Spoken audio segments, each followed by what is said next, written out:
Adam lived in the bustling city, working a high-stress job at a tech company. His salary was decent, but the noise, the crowd, and the relentless pace of city life had started to take a toll on him. One evening, feeling drained and overwhelmed, he decided he needed a break. He longed for peace, a place where the air was crisp and the nights were silent. Adam remembered his grandfather's small village, a place of tranquility and isolation, far removed from the city's chaos. He decided to pack his bags and head there, seeking solace in the simplicity of rural life.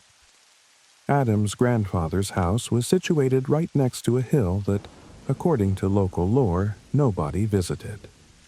When Adam asked his grandfather about it, the old man simply replied, "Just don't go there." No stories, no explanations, just a stern warning. Adam's curiosity was piqued, but he respected his grandfather's advice. For a while, one evening, after a day of exploring the quiet village and its serene surroundings, Adam found himself lying in bed, trying to fall asleep. The silence was suddenly broken by the distant sound of drums. It wasn't just a single drum, it was a rhythmic beat, like a gathering of people celebrating. The sound grew louder, and Adam's curiosity got the better of him. He decided to follow the noise, stepping out into the cool night air, his footsteps muffled by the soft earth. As he climbed the hill, the drum beats became deafening, and the sounds of people talking and laughing grew clearer. When Adam finally reached the top, he was shocked by what he saw. Below him, in a clearing bathed in moonlight, a group of people in strange, black robes were dancing and celebrating around a large fire. The scene was surreal, and Adam wondered why his grandfather and the villagers had warned him away. Despite the eerie atmosphere, he felt drawn to the festivity. Adam joined the celebration, the rhythm of the drums pulling him into the dance. The people around him were dressed in odd, flowing black robes, their faces obscured by shadows. He thought it might be some kind of ritual, part of an old tradition he was unfamiliar with. Someone handed him a drink, which he accepted without thinking. The taste was bitter, but he shrugged it off, feeling the beat of the drums in his bones. As the night went on, the atmosphere became increasingly bizarre. People started eating, and a woman with glowing eyes served him a piece of meat. Its appearance was strange, unlike anything he had seen before. A creepy old man leaned close to him and whispered, "Eat the meat, then go. Otherwise, it will be an insult to our ritual." The fear that had been creeping up on him turned into a cold wave. The glowing eyes of the woman and the old man's sinister voice made him realize he was in deep trouble.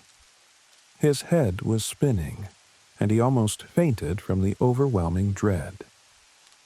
Adam's instincts kicked in, and he bolted, running down the hill, the sounds of the festival fading behind him.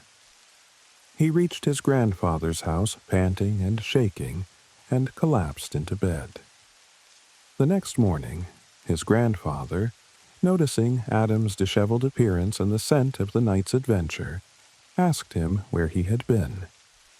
Adam, still shaken, mumbled something about being at an old bar in the village. As the day passed, the memory of the night's events faded, but the eerie drum beats haunted him, even in daylight. That night, the sound of drums returned, louder and more insistent. The voice of the old man echoed in his head. "You insulted our ritual. You must follow us to the hill and apologize." Adam's heart raced as he tried to ignore the sounds, but they were relentless. He couldn't shake the feeling that he was being watched. Desperate, he sought the counsel of the village priest. The old priest listened to his story with a grave expression.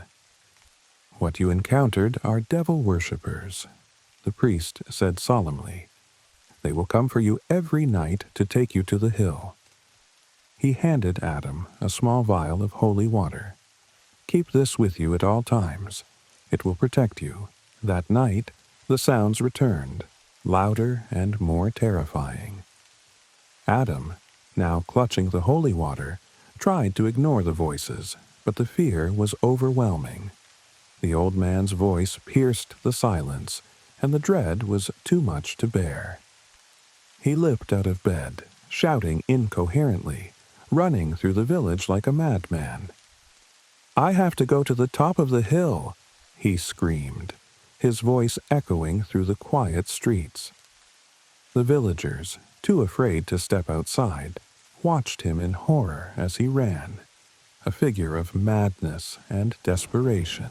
As dawn approached, his shouts grew fainter, and the village fell silent.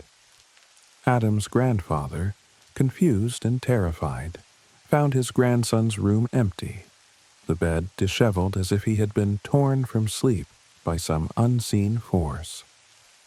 The villagers gathered at his grandfather's house, their faces pale and filled with dread.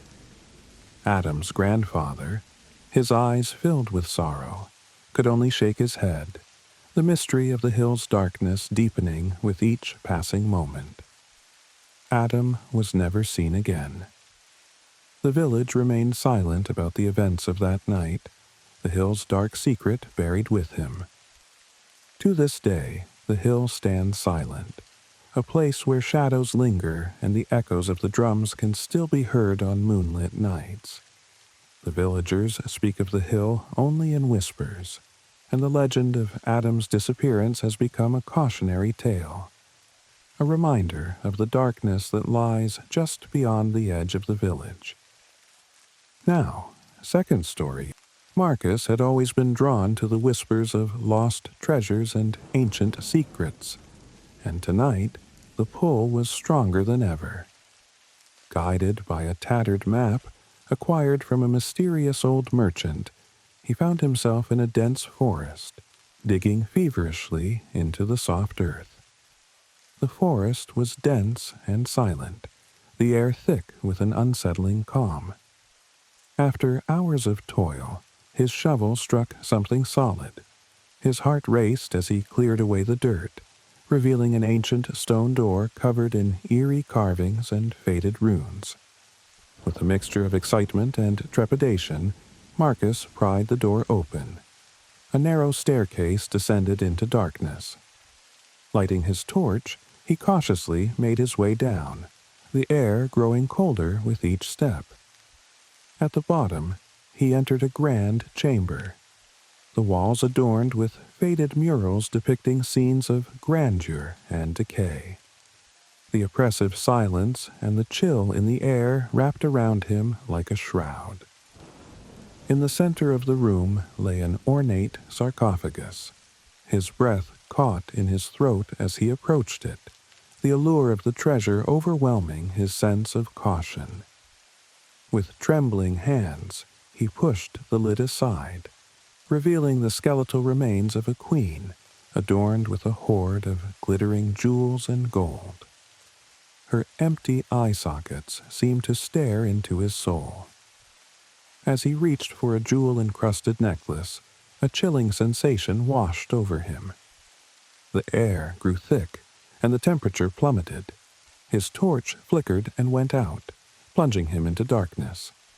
A low, guttural whisper echoed through the chamber, sending shivers down his spine. "You dare disturb my eternal rest." Panicked, Marcus grabbed the necklace and fled up the stairs, the whispers following him. He burst out into the night, heart pounding, and didn't stop running until he reached his truck. He drove home, trying to shake the feeling of being watched. That night, his sleep was plagued by vivid nightmares. He found himself back in the tomb, the queen's skeletal hands reaching out to him, her eyes glowing with a sinister light. The whispers grew louder, a cacophony of voices filled with malice and rage. "You cannot escape," they hissed. "You are mine." Marcus woke up drenched in sweat, his heart racing. The room was cold, and he felt a lingering presence. He dismissed it as his imagination and tried to go back to sleep, but the nightmares continued every night, growing more intense. The Queen's face haunted his dreams, her whispers echoing in his mind. During the day, he became paranoid, feeling watched and followed. He tried to return the necklace, but no matter where he hid it, it always reappeared beside his bed. Desperation took hold as he realized he was being haunted by the Queen's vengeful spirit. One night, the whispers became unbearable, the Queen's presence more tangible than ever. He woke up to find himself back in the forest, standing before the tomb. His body moved on its own, descending the stairs into the chamber. The sarcophagus lay open, the Queen's skeletal form glowing with an unholy light. Fleeing once again, Marcus returned home, exhausted and terrified. He collapsed into bed, hoping for a moment of peace. Instead, he dreamed of the Queen, now alive and radiating a menacing beauty. She stood before him, eyes blazing with fury. "You broke my eternal peace," she said, her voice echoing through his mind. "You must return to the tomb." Marcus woke up in fear, sweating all over. He told himself it was just a dream, but the Queen's presence continued to haunt his nights. Every evening, she appeared in his dreams, her demands growing more insistent. The strain took its toll, and he grew weaker each day, his health deteriorating rapidly. Desperation led him to seek help, but doctors found nothing wrong. Friends and family grew concerned, unable to comprehend the invisible torment that consumed him. Marcus became a shadow of his former self, the once vibrant treasure hunter now a haunted, haggard figure. One night, the Queen's command was louder than ever, reverberating through his entire being. "Return to the tomb, or suffer forever." With the last of his strength, Marcus made his way back to the forest, drawn inexorably to the tomb. The eerie carvings seemed to glow in the moonlight as he descended once more into the darkness. The Queen's skeletal form awaited him, her eyes burning with a terrible satisfaction. "You have returned," she intoned. "Now you shall pay for your transgression." The tomb's darkness enveloped him, and Marcus felt a cold, clammy hand close around his heart. As his vision faded, the last thing he saw was the Queen's skeletal face, a chilling smile playing across her lips. In the days that followed, Marcus's disappearance puzzled the townspeople. His truck was found abandoned at the forest's edge, but no trace of him was ever discovered. The legend of the cursed Queen's tomb grew, a cautionary tale for those who dared to seek treasures that were never meant to be found.